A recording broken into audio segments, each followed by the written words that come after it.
ओम श्री परमात्मने नमः।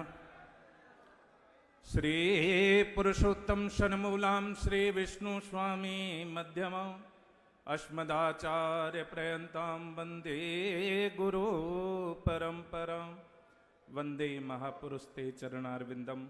सभी संत श्री चरणों में दास का बारंबार प्रणाम और आदि गुरु शंकराचार्य जी के श्री चरणों में दास का बारंबार प्रणाम।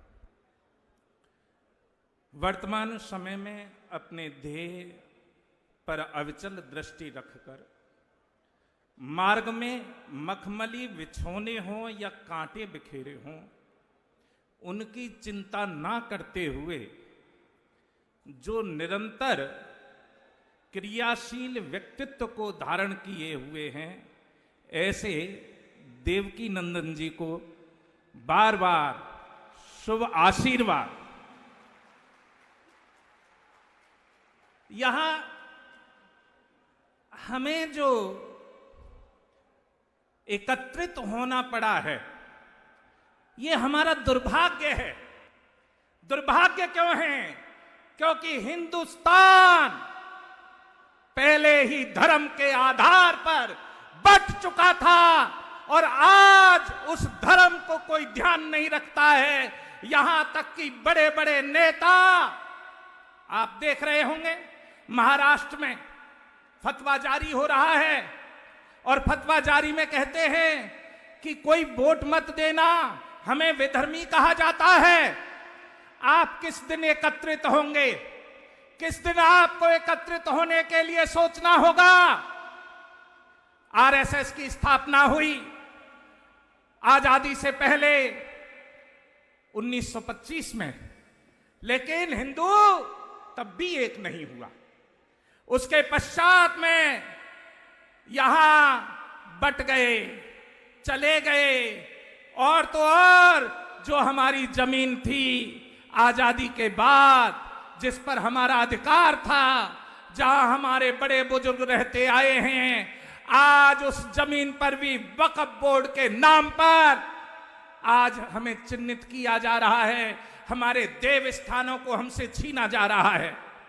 यहां सनातन बोर्ड की स्थापना हमारे आदि गुरु शंकराचार्य बैठे हुए हैं, जिन्होंने लगभग 2600 वर्ष पूर्व महाराज श्री जिस पंथ पर चल रहे हैं, वहां सनातन धर्म की स्थापना के लिए 4 मठों की स्थापना की गई थी।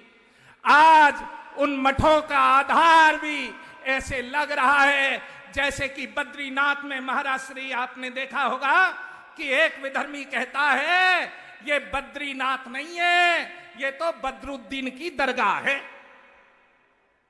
इस स्थिति में हम पहुंच चुके हैं। हमारा होगा क्या? अब हमें करना क्या है?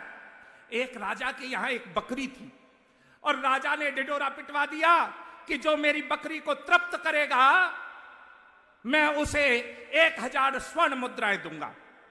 लेकिन भैया, दिन भर लोग बकरी चराते, एक एक करके आते, बकरी को ले जाते चराने के लिए, लेकिन संध्या होते होते जैसे ही राजा के पास लाए, खूब चराते, दिन में खूब चराते। संध्या में राजा के पास उस बकरी को लाया जाता तो बकरी ही भैया जब हरा हरा तिनका देखेगी, हरी हरी घास देखेगी तो रहा नहीं जाएगा। हरी हरी पत्तियों को राजा दिखाता और बकरी उन्हें चरना फिर प्रारंभ कर देती। ऐसा नित्य प्रति होता रहा। अनेक बड़े बड़े महारथियों ने उस बकरी को तृप्त करने के लिए सोचा, लेकिन उस बकरी को तृप्त नहीं कर पाए। लेकिन ऐसे ही हमारा जो ये साधु समाज बैठा है, उसमें से एक साधु खड़ा हो गया और कहने लगा, महाराज इस बकरी को मुझे दे दो। अब जैसे ही कहा बकरी को मुझे दे दो, तो वो बकरी को ले गया। लेकिन महाराज के हाथ में एक दंड भी था और उस दंड से जैसे ही बकरी चारा चरने के लिए तैयार हो, उसके एक मारे। जैसे ही बकरी चारा चरने के लिए तैयार हो, एक मारे। पेट तो फूला नहीं, लेकिन मुंह फूल गया। अब साधन बन गया। जब साधन बन गया तो साधन बनने के कारणवश से आज यहां पर संध्या के समय वो संत उस बकरी को लेकर आए और राजा से कहने लगे, महाराज अब देख लो आपकी बकरी तृप्त हो गई है। अब जब कहा बकरी तृप्त हो गई है तो यहां राजा ने वो हरी हरी पत्ती दिखानी चाहिए, लेकिन एक दंड जो साधु के हाथ में था, जो सुबह से उस पर पड़ा, उसके मुख पर लगा, अब वो हरी हरी पत्तियां भी देखे और उस दंड को भी देखे, और जब दंड को देखे तो उन हरी हरी पत्तियों को चरने के लिए तैयार ना हो।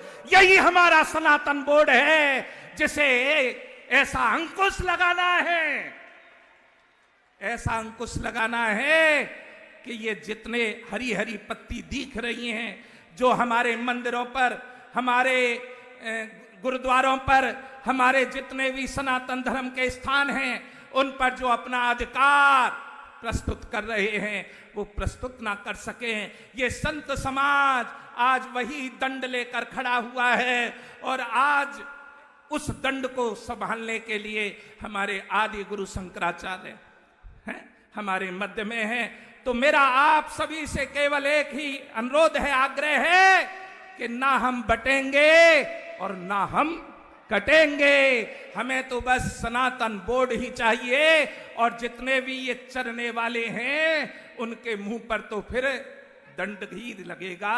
इससे ही कार्य बन सकता है, अन्यथा कार्य नहीं बन सकता है।